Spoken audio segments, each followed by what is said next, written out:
Hello, my name is Lorraine, and I am a spiritual medium and a psychic. And I'm also a spiritual teacher.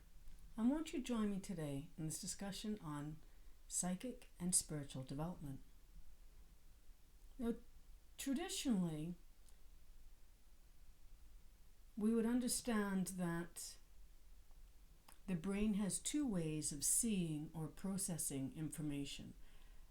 And these two ways are based on the characteristics or the nature of the two sides of our brains, of the hemispheres. Each hemisphere is able to gather information, but it handles it very, very differently. It is most often our left side of our brain, the dominant side, that has a tendency to want to run the show. It takes over and it actually inhibits the other aspect of our brain, the right side of the brain. The left hemisphere, it is logical and linear in all of its measuring. It analyzes. Whereas the other portion of our brain, the right hemisphere, it has another way of knowing, and it is through our right brain that we are able to imagine, and we're able to have insights and have intuition, which brings me to another important part, is that intuition is quite natural. It functions through the right side of our brain in everyone. So there is a theory about our brain function, and the brain has been likened to a hologram, which I will go into explaining that a little bit further at another point in time of a lesson. But what's important to know is that our brains actually construct reality by taking the frequencies from a dimension and time, and it interprets it. The brain is interpreting a holographic universe. Our holographic brain is interpreting a holographic universe. And as we're wanting to understand what is a hologram, so understanding how our brain is like a hologram and how it relates to having experiences that are considered transcendent. It also does have ties to quantum physics,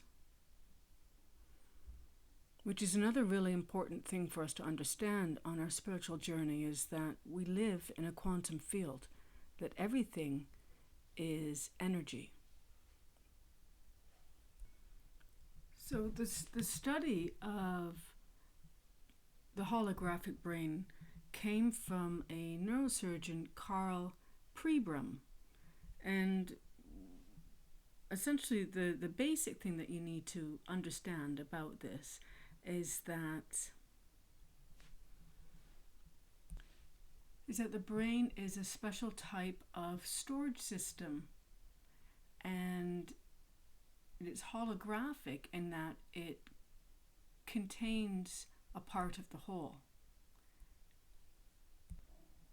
And why this is important is to understand that what we are seeing, what we are thinking, that we are experiencing on an everyday level is really just a part of the whole.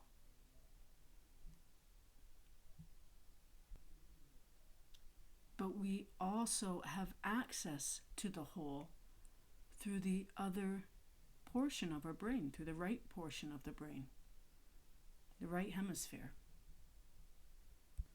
So as I said, this concept of the brain being a hologram, it does have its connections with quantum physics. And just to make it really super easy to understand, we must know that all matter is composed of small little parts of energy. known as quanta. And all of this energy is made up of atoms, and each of these atoms resonate at their own particular vibration or frequency. And so everything really has its own frequency. Every person has their own frequency, has their own energetic blueprint, just like snowflakes do. And where this becomes really interesting is understanding that because each person and each thing is unique, there is a connection between the whole and all of its parts. And there is this vibration or a resonance with all of its makeup. And this is important when we are thinking about psychic readings. So even one part of an aspect, one part of an item can be used as a tuning fork to be able to connect with what has helped form it.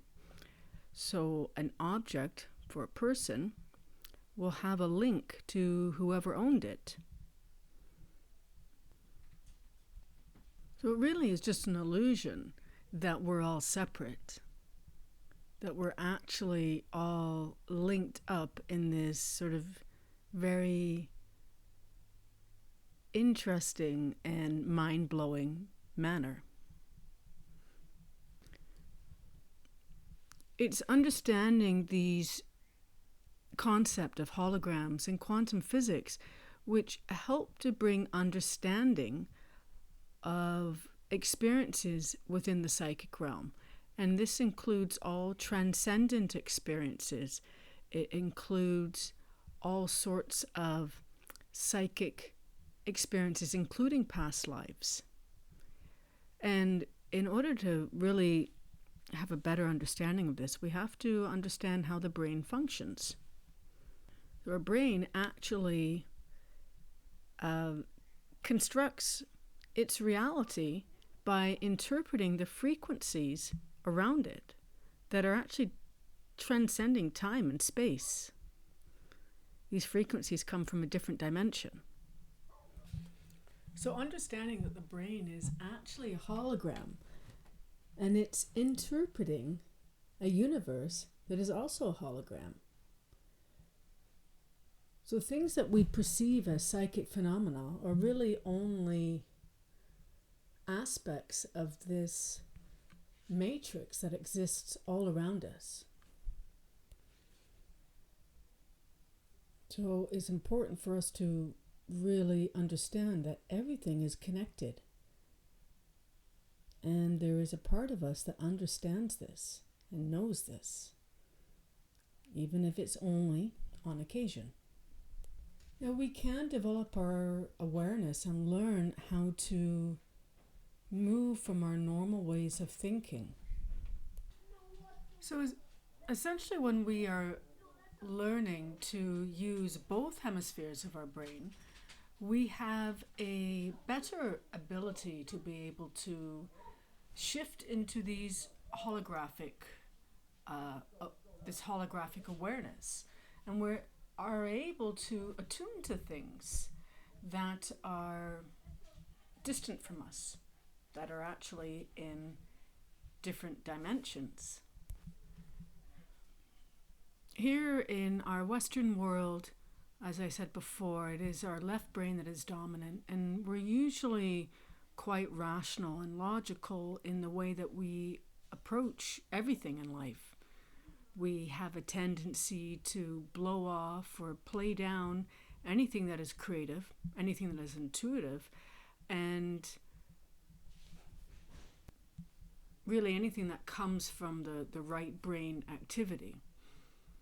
So this underscores the importance of being able to balance out the two hemispheres of our brain. So anytime that we are involved in creative activities like painting or dance or singing, meditation, It's a very, very important role in involving the right brain. Whenever we do that, it stimulates it and it helps to balance out the logical side of ourselves. And as we learn how to do this, we get these perceptions, we have this awareness that are triggered. We begin to have experiences that are beyond that of our physical five senses. And this is how psychic perception is awakened. And it's very important to acknowledge any psychic experiences, any mystical experiences that we have. In fact, we've probably all experienced a sort of mystical experience at one point in time in our life. If you have ever had an experience where you felt that there was something greater than you, if you suddenly had an experience where you had this expanded awareness and you knew intuitively that you were just a small part of a greater thing, that's a mystical experience. So when you acknowledge these experiences, what it does, it actually makes firm or affirms the reality of this other way of functioning, of this other way of getting information, of experiencing. And the more that we acknowledge it, it becomes stronger. And the more that we recognize it and use it, the greater, more powerful it becomes for us. So anyone that is creative is able to process information in new ways. And in order to be able to do this, we have to move out of our usual way of thinking about things. It's how we think about things that we are perceiving. So shifting out of the way that we think on an ordinary, rational way, we're able to perceive more. We're able to gain a link with our subconscious mind. And that is the source of all of our subtle perceptions.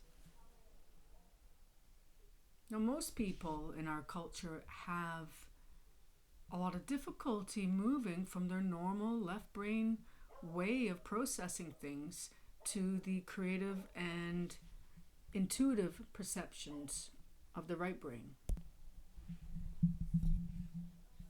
So most people have their left brain that is just really most often overstimulated. And you can see this for yourself if you observe your own thought processes. So be aware of your thought process the next time you're leaving your work or you've had a busy day of running errands. And it's after these busy days that most people's minds tend to be really very busy.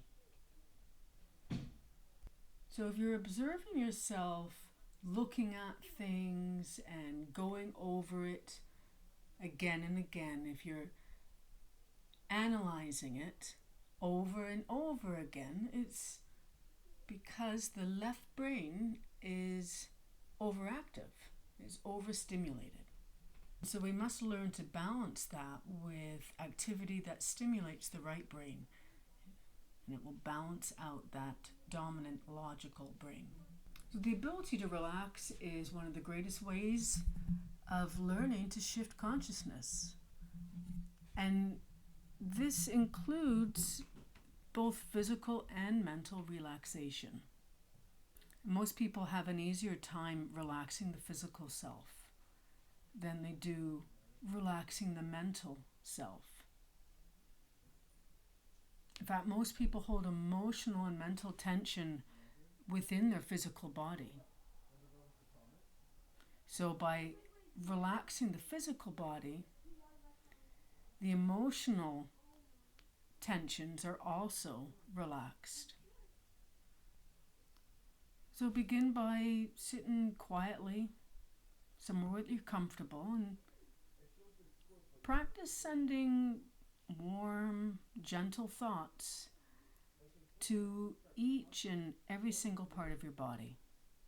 And you can start either from the head and work your way all the way down to your feet, or you may do it in the opposite manner.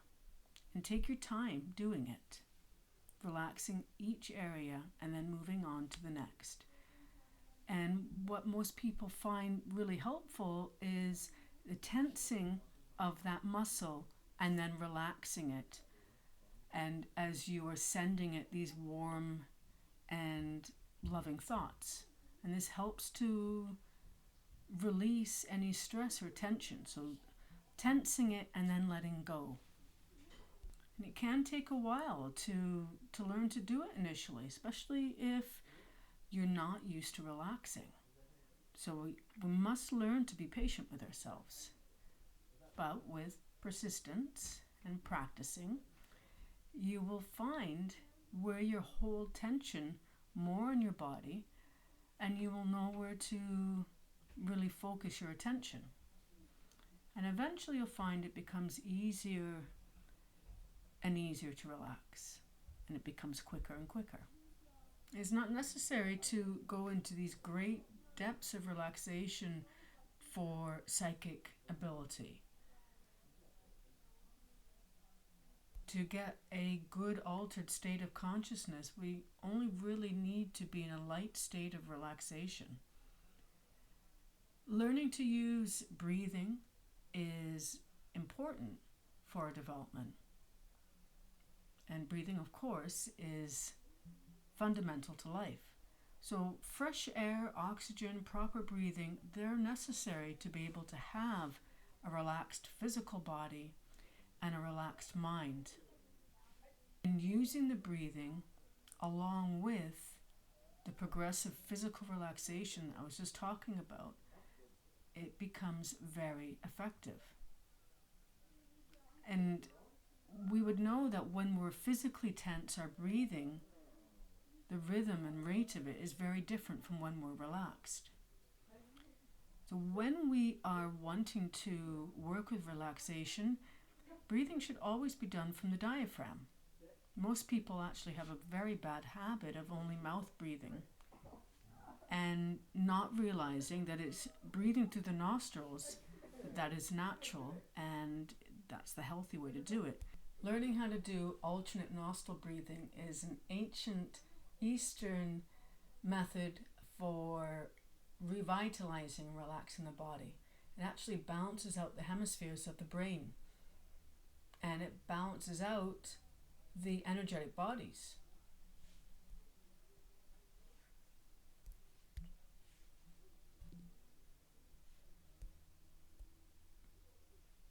The energy of the body, the mind, and the spirit, it has a polarity to it, a positive and a negative. And this is based upon the ancient Hermetic polarity that everything is dual. Everything has a pole. And everything has a pair of opposites, but different in degrees. So our own energy has a polarity, both positive and negative. And it has a masculine and a feminine. And even the two sides of our brain are categorized in that way. The left side is the masculine side, and the right side is the feminine. And the balance of these two, balancing it with breath, creates a balance of the two hemispheres. And this allows us to have intuition and shifts us to an expanded or altered state. So I will do an exercise of alternate nostril breathing, and you can find that on my channel on another point in time, for you to have more of an in-depth understanding of how to do the alternate yogic nostril breathing to help bring balance to your two hemispheres. So as I was saying, the key to shifting your awareness is the manner in which you're perceiving the world is by using an altered state of consciousness. And we all have experienced altered states. Dreaming is one of them. Dreaming is an altered state. So is daydreaming. Anytime you exercise, go for a long walk or a long drive, listening to music, these all make changes in our consciousness. They make a shift in our consciousness. And learning how to meditate, you'll also have a shift of consciousness in a controlled manner. So we have these experiences spontaneously, but we want to learn how to have them at will, consciously.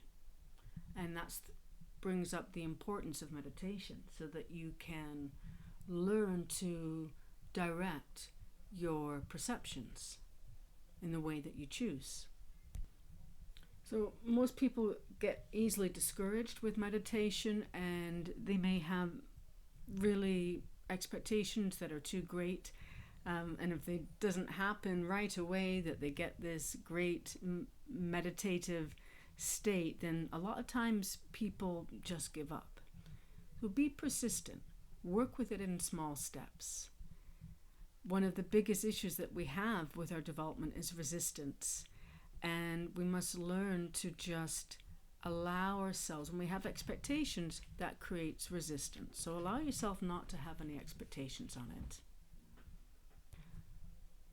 So join me for further discussions on psychic and spiritual development, and talking about altered states and the perceptions of other dimensions. I hope that you've enjoyed listening to me. And once more, my name is Lorraine Appleyard. And if you've enjoyed listening to this, please do hit the like button, and don't forget to subscribe. I thank you very much for listening, and I wish you all very many blessings, and may you walk with spirit. Bye for now.